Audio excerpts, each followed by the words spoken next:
Hi friends, இந்த வீடியோவில் கோல்டில் இன்றைக்கி நம்ம எவ்வளோ ப்ராஃபிட் பண்ணியிருக்கோம் அப்படின்னு சொல்லிட்டு நம்ம வந்து பார்ப்போம். நம்ம வந்து ஃபண்டிங் அக்கௌண்ட் வந்து இன்றைக்கி டே 2. ஃபஸ்ட் டே வந்து நம்ம வந்து 40 USD வந்து ப்ராஃபிட் பண்ணியிருந்தோம். அதுக்கப்புறம் நேற்று வந்து பார்த்திங்கன்னா மண்டே வந்து நமக்கு கிறிஸ்மஸ் அப்படின்றனால நமக்கு வந்து ஹாலிடே, ஓகேங்களா. அதனால நமக்கு என்ன பண்ணிடுச்சு, மார்க்கெட் வந்து க்ளோசிங் இருந்துச்சு. இன்றைக்கி வந்து டே 2. நம்ம வந்து இன்றைக்கி வந்து எவ்வளோ ப்ராஃபிட் பண்ணியிருக்கோம் அப்படின்னு சொல்லிட்டு பார்ப்போம். ஃபர்ஸ்ட் வந்து அதுக்கு முன்னாடி நம்ம என்னென்ன ஆர்டர்ஸ் இன்றைக்கி எடுத்திருக்கோம், அதை என்னென்ன ஆர்டர்ஸ் வந்து கொடுத்துருக்கு, என்னென்ன எடுத்தோம் அப்படின்னு சொல்லிட்டு கிளியராக பார்ப்போம். ஃபஸ்ட் நம்ம வந்து இந்த கோட்ஸ்லாம் ரிமூவ் பண்ணிடுவோம். ரிமூவ் பண்ணிட்டு ஒரு ஓவர்வியூ மாதிரி கொடுத்துட்டு அதுக்கப்புறம் போய்ட்டு அக்கௌண்ட் டீட்டெயில்ஸ்லேருந்து காட்டுறேன். அதுக்கப்புறம் போய் பார்ப்போம். ஃபஸ்ட் நமக்கு என்ன பண்ணியிருக்கு, இந்த ரேஞ்சஸில் பார்ப்போம். மார்னிங் என்ன பண்ணிடுச்சுன்னா, இந்த இடத்துல ஒரு கன்சால்டேஷன்ஸ் இருந்துச்சுங்களா. இந்த கன்சால்டேஷன்ஸை நம்ம பண்ணிடுச்சு ஒரு பிரேக் அவுட் கொடுத்துருந்துச்சு. நம்ம இந்த கன்சால்டேஷன்ஸை நம்ம வந்து ஆல்ரெடி நம்ம யூடியூப்பில் சொல்லியிருந்தது தான். யூடியூப், இன்ஸ்டாகிராம் அண்ட் டெலிகிராம் எல்லாத்தையும் நம்ம வந்து போஸ்ட் போட்டிருந்தோம். நம்ம வந்து ஃபஸ்ட்டு போய்ட்டு டெலிகிராம் போய் பார்த்துருவோம். டெலிகிராம் எடுத்துக்கிட்டோம் அப்படின்னா நமக்கு நம்ம ஃப்ரைடே போட்டிருப்போம்னு நினைக்கிறேன். ஐ திங்க் ஃப்ரைடேக்கு நம்ம பேக் வந்து பார்ப்போம். ஃப்ரைடேயில் பார்த்தோம் அப்படின்னா ஜிபிபி ஜேபிஒய் அண்டு பிட்காயினோட அனாலிசிஸ், அப்புறம் கோல்டோட அனாலிசிஸ் வந்து போஸ்ட் பண்ணியிருந்தோம். இதில் பார்த்தோம் அப்படின்னா நமக்கு வந்து 2057.97 அந்த ரேஞ்சிலையும் 2051.394 அந்த ரேஞ்சிலையும் வந்து லெவல்ஸ் வந்து மார்க் பண்ணியிருந்தோம், ஓகேங்களா. நம்ம வந்து இன்னும் கொஞ்சம் லோயர் டைம் ஃப்ரேம் போயிட்டு பார்த்துருவோம். இந்த ரேஞ்சஸில் பார்த்தோம் அப்படின்னா அந்த இடத்துல ரெசிஸ்டன்ஸும், இந்த இடத்துல பார்த்தோம் அப்படின்னா நம்ம வந்து சப்போர்ட்டும் மார்க் பண்ணியிருந்தோம். அப்புறம் அப்சைட் டார்கெட் வந்து இந்த ஏரியாஸ்லேயும், டவுன் சைட் டார்கெட் வந்து இந்த ஏரியாஸ்லேயும் நம்ம வந்து மார்க் பண்ணியிருந்தோம். நமக்கு என்ன பண்ணிருச்சு, மார்க்கெட் காலைல இதை பேஸ் பண்ணி ஒரு என்ட்ரியும் கொடுத்துருந்துச்சு. இது ஒரு என்ட்ரி. அதுக்கப்புறம் நம்ம இதுக்கு முன்னாடியே ஒரு ஆர்டர்ஸ் ஒரு ப்ளேஸ் பண்ணியிருந்தோம். அது வந்து டீட்டெயிலில் வந்து நம்ம வந்து போஸ்ட் பண்ணியிருப்போம், செக் பண்ணிக்கோங்க. அது என்ன அப்படின்னா நம்ம வந்து காட்டிடுறேன் நான் ஸ்க்ரீன்ஷாட்ஸை.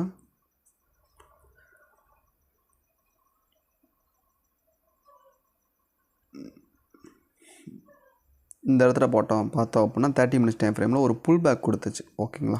இந்த இடத்துல ஒரு என்ன பண்ணிருச்சு, மார்க்கெட் இந்த கன்சால்டேஷன் ஜோன்ஸ்குள்ளேயே ஒரு சப்போர்ட் எடுத்துகிட்டு என்ன பண்ணியிருக்கு, ஒரு புல் பேக் கொடுத்துச்சு. அதுவும் பார்த்தோன்னா மார்க்கெட்டில் வால்யூம் இருக்க டைம், ஏஷியன் செக்ஷன். ஸோ இந்த டைமில் நம்ம இந்த புல் பேக்கில் நம்ம கரெக்டாக போய்ட்டு எப்படி ஃபைண்ட் அவுட் பண்ணோம் அப்படின்னா, இந்த ரேஸில் multiple time rejection lower time ஃப்ரேமில் இருக்குது. அடுத்த சேம் நம்ம கன்ஃபர்மேஷன் என்ன பண்ணிட்டோம், இந்த rejections candle first red colour candle வந்துச்சு. அந்த கேண்டிலோட ஹையை நெக்ஸ்ட்டு கேண்டில் கட் பண்ணும்போது என்ன பண்ணிட்டோம், ஆர்டர்ஸ் வந்து ப்ளேஸ் பண்ணிட்டோம். நல்ல ஒரு சூப்பரான என்ட்ரி கொடுத்து நமக்கு வந்து டார்கெட் எங்கே செட் பண்ணியிருந்தோம் அப்படின்னா அந்த ரெசிஸ்டன்ஸ் ஏரியாஸ் வரையும் நம்ம வந்து செட் பண்ணியிருந்தோம். ஏன்னா இது வந்து resistance multiple time rejection Jones. Market respect பண்ணிட்டு ரிவர்சல் கொடுக்கும் அப்படின்னு சொல்லிட்டு நம்ம வெயிட் பண்ணோம். நமக்கு இங்கேருந்து இது வரையும் தான் நம்ம வந்து டார்கெட் செட் பண்ணியிருந்தோம். ஆல்மோஸ்ட் ஒரு 150 200 ஐ திங்க் 200 தான் நான் வந்து ப்ராஃபிட் மேக் பண்ண நினைக்கிறேன். இந்த ரேஞ்ச் வரை நம்ம வந்து டார்கெட் செட் பண்ணியிருந்தோம். டார்கெட்டும் நல்லா வந்து போய் கிளியராகவே அச்சீவ் ஆயிருந்துச்சு. அதுக்கான தனி வீடியோ வந்து செப்பரேட்டாக யூடியூப்பில் இருக்குது. நம்ம வந்து இந்த என்ட்ரி தான் எடுத்திருந்தோம். இந்த இடத்துல பை பண்ணி இந்த இடத்துல நம்ம வந்து டார்கெட் செட் பண்ணிட்டு இந்த லோவில் வந்து ஸ்டாப் லாஸ் செட் பண்ணியிருந்தோம். இது வந்து ஒரு என்ட்ரி, நம்ம இதை மட்டும்தான் எடுத்திருந்தோம். நெக்ஸ்ட்டு வந்து என்னன்னா, இந்த சப்போர்ட் அண்ட் ரெசிஸ்டன்ஸை பிரேக் பண்ணும்போது என்ட்ரிஸ், ஓகேங்களா. அது வந்து பிரேக் அவுட் என்ட்ரி. இந்த பிரேக் அவுட் என்ட்ரி என்ன பண்ணிட்டேன், நான் வந்து மிஸ் பண்ணிட்டேன். நம்ம வந்து எடுக்க வேண்டியது, ஆனால் என்ன பண்ணிட்டேன்னா மிஸ் பண்ணிட்டேன். எப்படி எடுத்துருக்கலாம் இந்த ட்ரேடை அப்படின்னு பார்த்தோம் அப்படின்னா, அந்த பெரிய கேண்டில் வந்து கரெக்டாக இந்த ரேஞ்சஸ் வரையும் வந்துருச்சு. நெக்ஸ்ட்டு எப்படி கன்ஃபர்மேஷன் பண்ணியிருக்கலாம், கொஞ்சம் லோயர் டைப்பில் போய்ட்டு பார்த்தோம் அப்படின்னா நம்ம வந்து பிரேக் அவுட் கேண்டிலுக்கு நெக்ஸ்ட் கேண்டில் தான் என்ட்ரிஸ் போவோம். அப்படி பார்க்கும்போது இந்த கேண்டில் கொஞ்சம் கரெக்டாக இந்த ரேஞ்சஸ் வரையும் வந்துடுச்சு. ஸோ இந்த நெக்ஸ்ட் கேண்டில், இந்த கேண்டிலே நம்ம வந்து என்ட்ரிஸ் வந்து ப்ளேஸ் பண்ணியிருக்கலாம். இந்த ரேஞ்சஸை பிரேக் பண்ணி போகும்போதே ஆல்மோஸ்ட் நம்ம எங்கே வரையும் ப்ராஃபிட் புக் பண்ணியிருக்கலாம் அப்படின்னா, இங்கேருந்து இந்த டார்கெட் ஆல்மோஸ்ட் ஒரு 590 பாயிண்ட்ஸ் வரையும் ப்ராஃபிட் புக் பண்ணியிருந்துருக்கலாம். ஆனால் அந்த என்ட்ரியை நான் அவாய்ட் பண்ணிட்டேன்.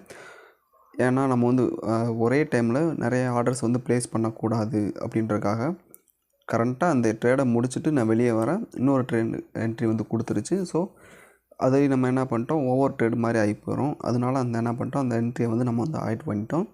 நெக்ஸ்ட்டு வந்து இது வந்து 2வது என்ட்ரி. 3வது என்ட்ரி பார்த்தோம் அப்படின்னா நமக்கு வந்து எந்த அளவுக்கு மார்க்கெட் அப்சைடு போகுதோ, அப் சைடோ டவுன் சைடோ போகுதோ அதில் ஒரு 50% வந்து என்ன சொல்கிறோம், ரீட்ரேஸ்மெண்ட் கொடுக்கும் அப்படின்றத பேஸ் பண்ணி நம்ம வந்து என்ட்ரிஸ் எடுத்தோம். இது வந்து ஒரு ஃபிபோ டூலை வச்சு கூட நம்ம வந்து பார்க்கலாம். ஃபிபோ டூலே அந்த மாதிரி தான் நமக்கு வந்து கொடுக்கும். அந்த லெவல்ஸை கால்வாசி, அரை, இந்த மாதிரி முக்கால்வாசி இதில் வந்து நம்ம வந்து ஜோன்ஸாக வந்து நம்ம கொடுக்கும். அதே கான்செப்ட் தான். ஓகேங்களா. நம்ம இது வந்து அது டூல் பேஸ் பண்ணி நம்ம சொல்கிறோம். இது வந்து நம்ம வந்து சிம்பிளாக நார்மலாக சொல்லப்போனால் எந்தளவுக்கு மார்க்கெட் மேலே போகுதோ அந்தளவுக்கு கீழே வரும்.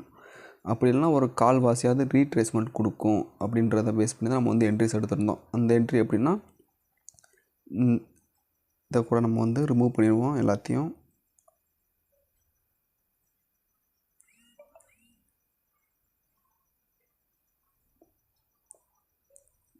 இப்போ ரிமூவ் பண்ணிட்டு பார்த்தோம் அப்படின்னா மார்க்கெட் என்ன பண்ணியிருக்கு, இங்கேருந்து ஒரு நல்ல ஒரு புல் பேக் கொடுத்தது. ஏஷியன் செக்ஷன்லேருந்து மதிய வரை ஒரு நல்ல ஒரு புல் பேக் வந்து கொடுத்துட்டு இருந்தது. அதுக்கப்புறம் பார்த்தா ஒரு கன்சால்டேஷன் ஜோன்ஸ்குள்ளேயே பர்டிகுலர் இந்த ஏரியாவில் வந்து என்ன பண்ணியிருக்கு, ரெஸ்பெக்ட் பண்ணிவிட்டு ஒரு ரெசிஸ்டன்ஸ் ஏரியாஸை மார்க்கெட் வந்து க்ரியேட் பண்ணியிருந்துச்சு. ஸோ நம்ம வந்து ஃபஸ்ட்டு இந்த இடத்துல ஒரு என்ட்ரி ப்ளேஸ் பண்ணியிருந்தோம். எந்த இடம் சரியாக தெரில. ஆனால் என்ன பண்ணிருச்சு, மார்க்கெட் ஸ்டாப் லாஸ் வந்து ஹிட் ஆயிடுச்சு. ஃபஸ்ட்டு இந்த ஏரியா வரையும் வந்துட்டு திரும்ப மேலே போய் எனக்கு வந்து எஸ்எல் ஹிட் ஆயிடுச்சு. நான் வந்து இந்த இடத்துல வந்து என்ட்ரியும் இந்த ஹையில் வந்து ஸ்டாப் லாஸும் ப்ளேஸ் பண்ணியிருந்தேன். இந்த டார்கெட் வந்து இந்த ஏரியாஸ் வரை நான் வந்து பர்டிகுலராக இங்கே இருக்க இந்த ஜோன்ஸ் வரை நான் வந்து மார்க் பண்ணி வச்சு எடுத்திருந்தேன். இது வந்து சிம்பிளான ஒரு கான்செப்ட் தான். மார்னிங் செக்ஷன் ஓப்பன் ஆகி க்ளோஸ் ஆகிற வரை என்ன பண்ணிடுச்சு, மார்க்கெட் ஒரு புல்லிஷாகி போயிடுச்சு. ஸோ நெக்ஸ்ட்டு வந்து மார்க்கெட் க்ளோஸ் ஆனதுக்கப்புறம் என்ன ஆகணும், ஒரு ஃபாலிங் கொடுக்கணும் அப்படின்ற மாதிரி எக்ஸ்பெக்ட் பண்ணி தான் நம்ம வந்து பண்ணோம். அது மாதிரி இது வந்து பேக் டெஸ்டிங் நிறையா பண்ணுங்கள். இது வந்து சிம்பிளான கான்செப்ட் தான். நிறையா வந்து பேசிக்ஸ் நிறையா இருக்குது. மார்க்கெட் எப்படி போனால் எப்படி மூமெண்ட் கொடுக்கும், ஒரு கரன்சி எப்படி ஃபார்மேஷன் ஆனால் மூமெண்ட் கொடுத்தா இன்னொரு கரன்சி எப்படி மூமெண்ட் கொடுக்கும், இந்த மாதிரி நிறையா கான்செப்ட்ஸ் இருக்குது. இது வந்து ரியலாக நம்ம வந்து அண்டர்ஸ்டாண்ட் பண்ணும்போது தான் வந்து கற்றுக்க முடியும். ஓகேங்களா. அதே மாதிரி தான் இந்த மாதிரி கான்செப்ட்ஸ் எல்லாமே அதே மாதிரி தான். அடுத்து இன்னொரு கான்செப்ட்ஸ் வேறு இருக்குது. அதுவும் நல்லாவே பெர்ஃபார்ம் பண்ணும். இந்த விக் ஃபில்லிங் கான்செப்ட் அப்படின்னு சொல்லுவோம். எந்தளவுக்கு அதாவது ஒரு கேண்டிலில் பெரிய விக் கொடுத்துருக்கு அப்படின்னா நெக்ஸ்ட்டு வர கேண்டில் இல்லை ஒரு அதுக்கடுத்து வர கேண்டில்ஸ் வந்து அந்த விக்கை வந்து ஃபில் பண்ணுறதுக்கு தான் மேக்ஸிமம் வந்து பார்க்கும். ஸோ அந்த மாதிரி கான்செப்டாக நிறையா இருக்குது. இந்த ஹிட்டன் இன்ஃபர்மேஷன்றது நிறையாவே இருக்குது, கொட்டி கிடக்குது. இதெல்லாம் நீங்கள் வந்து ரியலாக அண்டர்ஸ்டாண்ட் பண்ணும்போது தான் கிடைக்கும். அதே மாதிரி தான் இந்த கான்செப்ட்டு அதே மாதிரி தான் நானே ஒரு ஸ்ட்ராட்டஜி மாதிரி க்ரியேட் பண்ணி டெவலப் பண்ணிக்கிட்டு இருக்கேன். ஓகேங்களா. இந்த என்ட்ரியை விட்டுருவோம். ஆனால் இதில் வந்து ஆல்மோஸ்ட் நம்ம வந்து 200 பாயிண்ட்ஸ் வந்து ப்ராஃபிட் பண்ணோம். ஓகேங்களா. நம்ம சொன்னது ஃபஸ்ட்டு இந்த ஜோன்ஸ் வந்து பிரேக் அவுட் பண்ணது, அது இங்கேருந்து இந்த ஜோன்ஸ் வரை ஒரு என்ட்ரி, இந்த பிரேக் அவுட்லேருந்து இங்கே வரை ஒரு என்ட்ரி, 2 என்ட்ரி கொடுத்துருச்சு. அடுத்து இங்கேருந்து இது வரை ஒரு என்ட்ரி கொடுத்தது. நான் வந்து எடுத்து பார்த்தோன்னா இந்த என்ட்ரி மட்டும் தான் எடுத்தேன். அடுத்து நெக்ஸ்ட்டு வந்து எப்படி என்ட்ரி எடுத்தேன் அப்படின்னா, இப்போ ஈவினிங் இந்த ஜோன்ஸே என்ன பண்ணிடுச்சு, மார்க்கெட் க்ளோஸ் பண்ணிச்சு. ஒரு கன்சால்டேஷன்ஸில் இருந்துச்சு. இப்போ ஈவினிங் தான் நம்ம வந்து இன்ஸ்டாகிராம் அண்டு டெலிகிராம் எல்லாத்துலேயும் போஸ்ட் பண்ணியிருந்தோம், பார்த்துருப்பேன் நினைக்கிறேன். இந்த ஜோன்ஸை பிரேக் அவுட் ஆகும்போது என்ன பண்ணியிருந்தோம், நம்ம வந்து என்ட்ரிஸ் வந்து எடுத்திருந்தோம். ஓகேங்களா. சொல்லிவிட்டு கொஞ்சம் நேரத்தில் நமக்கு வந்து என்ட்ரிஸ் கொடுத்துருச்சு. நம்ம வந்து 15 மினிட்ஸ் டைம் ஃப்ரேமில் தான் எடுத்திருந்தோம். இந்த பிரேக் அவுட் கேண்டிலுக்கு நெக்ஸ்ட்டு கேண்டில், அதாவது இந்த இடத்துட்ட 2060 அந்த ரேஞ்சஸ் பர்டிகுலர் அந்த ரேஞ்சஸ் பக்கம் நம்ம வந்து எடுத்திருந்தோம். ஆல்மோஸ்ட் நமக்கு வந்து 200 பாயிண்ட்ஸ் வரையும் ப்ராஃபிட் கொடுத்துருந்தது. நம்ம டார்கெட் சொன்ன மாதிரி இந்த ஏரியா வரையும் தான் நம்ம வந்து வச்சுருந்தோம். நமக்கு ஆல்மோஸ்ட் கிளியராகவே போய் டார்கெட் அச்சீவ் ஆயிருந்துச்சு. இப்போ நண்பர் ஒருத்தரோட இன்ஸ்டாகிராமில் மெசேஜ் பண்ணியிருந்தார், ப்ரோ நீங்கள் உங்கள் டார்கெட் அடிக்கிறதுக்கு முன்னாடி எஸ்எல் ஹிட் ஆயிடுச்சு அப்படின்னு சொல்லியிருந்தார். நான் 2 லெவல்ஸாக சொல்லியிருந்தேன். ஆனால் டார்கெட் செட் பண்ணி பார்த்தோன்னா ஃபஸ்ட்டு டார்கெட்டை தான் நான் வந்து செட் பண்ணியிருந்தேன். ஓகேங்களா. அதில் வந்து கன்ஃபியூஷன் வேணாம். நான் வந்து ஒரு 200 பாயிண்ட்ஸ் வரையும் ப்ராஃபிட் பண்ணியிருந்தேன். ஆல்மோஸ்ட் ஒரு 4 என்ட்ரி பக்கம் கொடுத்துருந்தது இன்றைக்கி. அதில் ஒரு 3 என்ட்ரி ப்ராஃபிட், ஒரு என்ட்ரி வந்து லாஸ். அது வந்து வால்யூம் இல்லாத டயத்தில் நானே போய் மாட்டிக்கிட்டேன். ஓகேங்களா. ஆனால் 3 என்ட்ரி வந்து ப்ராஃபிட் பண்ணிட்டேன். ஓவரால் ஒரு $83 பக்கம் ப்ராஃபிட். இப்போ வாங்க அக்கௌண்ட்ஸ்குள்ளே போயிடுவோம். இப்போ நம்ம வந்து MT5க்கு போயிடுவோம். ஓகேங்களா. MT5க்கு போயிட்டோம்னா அக்கௌண்ட் டீட்டெயில் காட்டிடுறேன். அதே பிளாக் புல் மார்க்கெட், அதாவது ஃபண்டிங் பிப்ஸ் கம்பெனி $5,000. ஓகேங்களா. $5,000 இருந்தது. இப்போது $5,121 வந்து இருக்குது. அதாவது நம்ம ஓவராலாக என்ன பண்ணியிருக்கோம், இங்கே போய்ட்டு பார்த்துருவோம். லாஸ்ட் வீக்லேருந்து இப்போ வரையும் பார்த்தோம் அப்படின்னா ஒரு $123 பக்கம் ப்ராஃபிட் பண்ணியிருக்கோம். கமிஷன் ஒரு $2 பக்கம் போயிடுச்சு. இப்போ இன்றைக்கி மட்டும் எடுத்து பார்த்தோன்னா ஒரு $83 பக்கம் ப்ராஃபிட். ஓகேங்களா. இப்போ லாஸ் வந்து இவ்வளோ தான் பண்ணியிருக்கோம். லாஸ் வந்து நான் சொன்ன மாதிரி தான் அந்த கான்செப்ட் படி எடுத்தது. என்ன ஆயிடுச்சு, மார்க்கெட்டில் வால்யூம் இல்லாதனால ஃபஸ்ட் டைம் அட்டெம்ப்ட் வந்து ஃபெயிலியர், செகண்ட் டைமில் நமக்கு வந்து டார்கெட் வந்து ஹிட் ஆயிடுச்சு. ஓகேங்களா. இன்றைக்கி மட்டுமே பார்த்தோம் அப்படின்னா $83 வந்து ப்ராஃபிட். டே 2 வந்து $83 ப்ராஃபிட். ஓவராலாக $123 வந்து ப்ராஃபிட்டில் இருக்கும். இப்போ நம்ம வந்து ஃபண்டிங் பிப்ஸ் வெப்சைட்டுக்குள்ளே போயிடுவோம். உள்ளே போய்ட்டு நான் வந்து டீட்டெயில்ஸ் காட்டுறேன். நமக்கு வந்து டேஷ்போர்டுன்ற சைடில் இங்கே கொடுத்துருப்பாங்க. டேஷ்போர்ட் போயிட்டோம் அப்படின்னா இப்போ லோட் ஆகிட்டுருக்கு. நமக்கு வந்து அக்கௌண்ட் டீட்டெயில்ஸ் எல்லாமே கொடுத்துருப்பாங்க. இதில் வந்து நான் டேஷ்போர்டில் இங்கே போய்ட்டு காட்டுறேன். இங்கே பார்த்தா தெரியும் நமக்கு வந்து ஸ்டார்டிங் டிசம்பரில் வந்து நம்ம வந்து டிசம்பர் 22 வந்து ஸ்டார்ட் பண்ணியிருக்கோம். எண்டு டேட் வந்து கிடையாது, அதே தான். ஓகேங்களா. இங்கே வந்து ஆவரேஜ் லாஸ் வந்து கொடுத்துருக்காங்க. $5 வந்து ஆவரேஜ் லாஸு. மற்ற எல்லா டீட்டெயில்ஸும் ஷோ பண்ணியிருக்காங்க. இன்னும் கீழே போய் பார்த்துருவோம். நம்ம என்னென்னைக்கு ஆர்டர்ஸ் எடுத்திருக்கோன்றது காட்டியிருக்கு. இங்கே கேலண்டர் மாதிரி கொடுத்துருக்காங்க. 22, 26 வந்து இன்றைக்கி டேட்டு.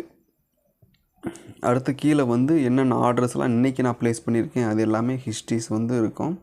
இதில் வந்து நம்ம பார்த்துக்கலாம். இன்றைக்கி டீட்டெயில்ஸ் வந்து இதுதான் எனக்கு தெரிஞ்சு. ஓகேங்களா. நம்ம வந்து ஓவராலாக இன்றைக்கி வந்து என்ன பண்ணியிருக்கோம், ஒரு $83 வந்து ப்ராஃபிட் பண்ணியிருக்கோம். இன்னும் நம்ம வந்து எவ்வளோ ப்ராஃபிட் எடுக்கணும் அப்படின்னு சொல்லிட்டு ப்ராஃபிட் டார்கெட் கொடுத்துருக்காங்க. நம்மளோட டார்கெட் வந்து பார்த்தோன்னா $400. அதாவது பேஸ் 1ல் 8% வந்து நம்ம வந்து டார்கெட் அச்சீவ் பண்ணோம். நமக்கு நம்ம $400 நம்ம வந்து ஒரு $123 வந்து ப்ராஃபிட் பண்ணியிருக்கோம். ஆல்மோஸ்ட் இன்னும் வந்து $270 வந்து ப்ராஃபிட் பண்ணணும். அப்படி பண்ணோம் அப்படின்னா பேஸ் 1 வந்து கம்ப்ளீட் ஆயிரும்.